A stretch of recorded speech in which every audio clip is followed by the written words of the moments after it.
If you're starting a business, would it be a good idea to buy a franchise? Well, this is what we will talk about in this video. I'll see you inside.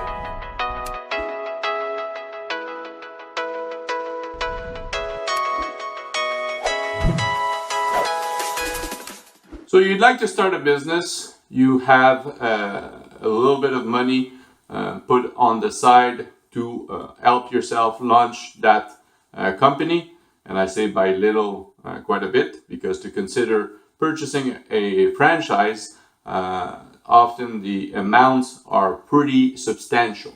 But you don't want to have all of the problems associated with risks and not knowing exactly how to operate. Well, a franchise could be a good idea for you. This is exactly what they do. What they do is they sell a non-concept. So not only do you have location analysis of market, competitor analysis, you have a brand advertising.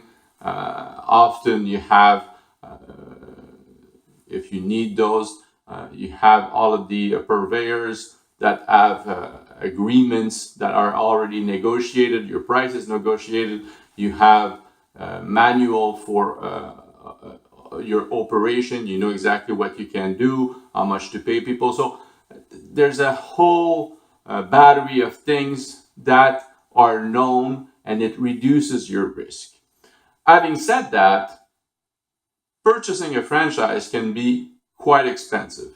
Now, the highest, last time I checked, and it's been a few years, so maybe the amount have changed somewhat, but just to give you a scope, last time I checked, purchasing a McDonald's franchise was north of $1.5 million. Now, I'm sure that it's less than that in certain areas, and it might be even more than that in others.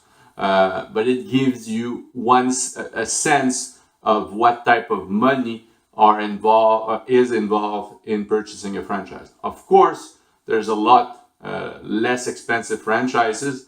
The lesser known or the more recent ones, or the one that will generate a little bit less sales, can be sold for substantially less. So obviously you don't have to look at that option only, especially in the fast food chain. There's a lot of other options. You have to check whether or not the brand or the banner is healthy, but there's a few options for you.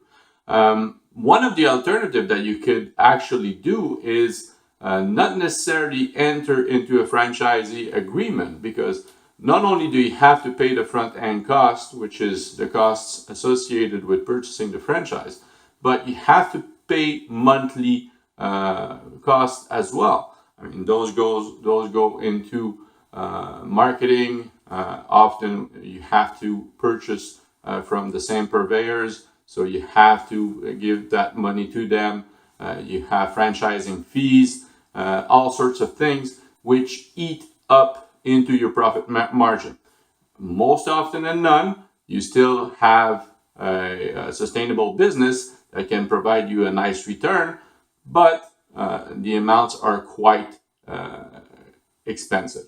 So the alternative is to reverse engineer a franchise concept and see what works for you in the franchise concept, and apply it with some things that would be for your own taste, your own brand, and your own location. So obviously it's a little bit more risky. You can reduce the risk by studying all of the processes that go into building a franchise or operating a franchise. You can throw out the few things that you don't necessarily like and you don't feel that they apply to you, and you can keep the ones that you like and you feel like would be added for your business.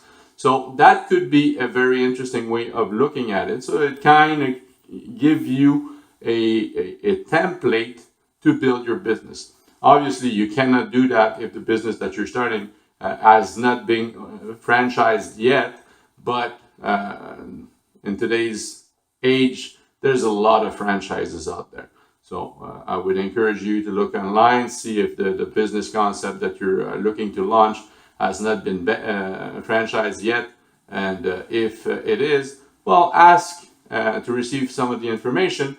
You'll be able to wrap your head around the things that they do and figure out if this is good for you. All right. Hopefully this video has been helpful for you.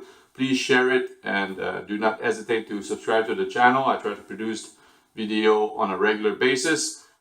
Please hit the like button. If you have any comments, feel free, and I'll see you in the next video. Thank you.